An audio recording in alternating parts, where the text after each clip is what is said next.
Tatay, natatakot ako.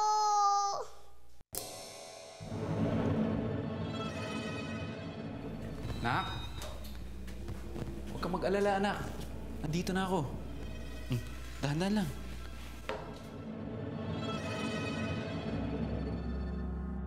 Isipin ko na lang, kalo ito at nagtatago tayo sa kanila.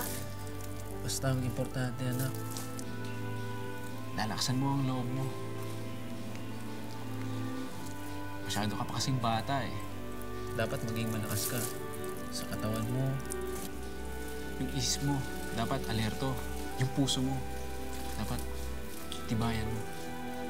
Hindi ko po kayo maintindihan. Masyado ka pa kasing bata. Ang isipin mo na lang, marami nagmamahal sa'yo. Inaantay ka sa labas. Kaya dapat magpalakas ka para makita ka nila uli. Okay po.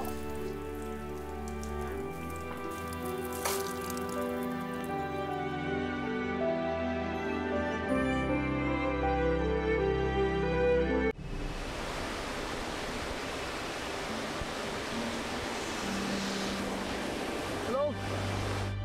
Han? Ano nang balita dyan? Pinanghihinaan ako ng loob eh. Ano kaya kung umuwi ka muna? Magpahinga ka muna, baka maano ka pa dyan eh. Ang galing talaga ng anak ko. Pinabibili mo talaga ako, anak. Tulog po yan sa akin ni Papa Nick. Dapat kasi palaging maganda ang tingin sa buhay. Laging may pag-asa. Tama yan, anak. Huwag kang mawawala ng pag-asa. Isipin mo na lang, maraming taong nagmamahal sa'yo. Pero si nanay po, hindi niya po ako mahal. Di bali, anak. Nandito naman ako. Tatay Nick mo. Tita Ched. Lolo Carling. Lola Menang. Diba? Opo. Pagdadasal ko na lang na mahanap mo na si Trudy's. Bye. Yes! Yes! Yes! Oh, anong balita? Tsugi na? Mami, anong tsugi? Oh, tsugi. Tsugi means, dead. Sobra. Wala pa namang ganung balita. Eh, wala naman palang balitang ganyan. Bakit yes ka dyan? Hello? Ma, ilang oras nang nakalipas. What are the chances na mabuhay ang isang maliit na bata sa ilalim ng lupa? Huh? Yes. You're correct.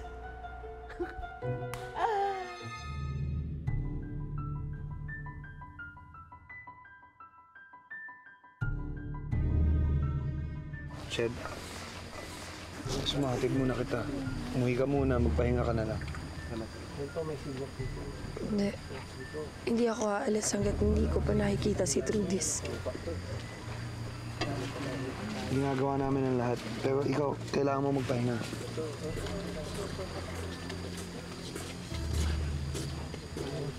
Bakit ako pa ang iniisip mo? Paano na yung bata? Malay mo, bigla na lang siyang sumulpot. Pwede naman mangyari yun, di ba? Alam mo, I believe in miracles. At, sa tingin ko, pwede mangyari talaga yan. And I'm not just saying that. Maniniwala talaga ako tan. Salamat. Kailangan ko yan ngayon.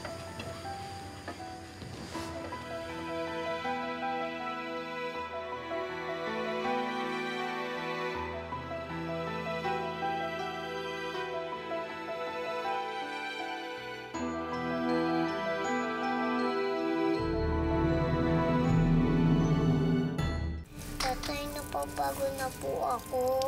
Nagugutom na din po ako. At umaw na din po ako. Nak, diba sabi ko, lalakasan mo ang loob mo. Tibayan mo lang sarili mo. Ayaw mo yan. Paano po kung wala? Ikaw pa nga nagsabi sa akin, di ba? Dapat, huwag mawawala ng pag-asa. Kaya mo yan, Nak. Alam ko na. Ano? Iisipin ko ang bagay na masaya tulad ng sinabi sa akin ni Papa Nick. Yan. Tama yan, Nak.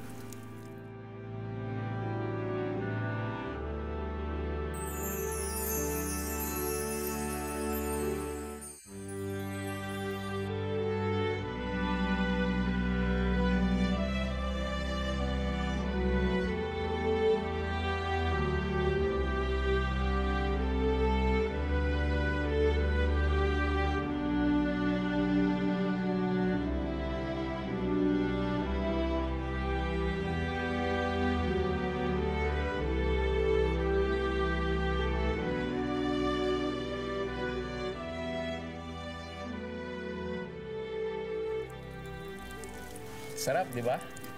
Sarap ba? Nagugutom pa rin po ako.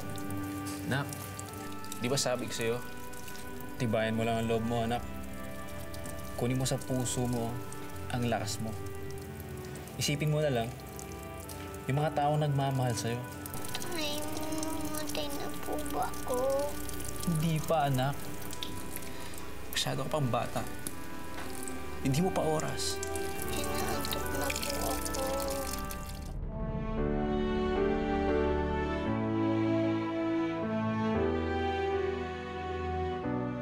Gustuhin ko man magalit sa'yo. Gustuhin ko man ibuntun sa'yo lahat ng galit ko. Alam kong hindi tama. Dahil aksidente yun eh. Sir, mahal ko rin ho si Trudis. Diyos ko, ano na bang nangyayari? Akala ko ba may liligtas na si Trudis? Malalim na ang hukay, pero wala pa rin kami nakakitang kubo. Sigurado ako dito yun. Basta maghuhukay tayo na maghuhukayin hanggang sa makita natin ang anak ko. Kuya Lino? Nagpakita siya sa akin, si Kuya Lino. Nakita ko siya. Doon kayo maghukay! Biggs! Hindi ba yan? Pakitingin mo maigi. Ay! Biggs! Trudy! Trudy!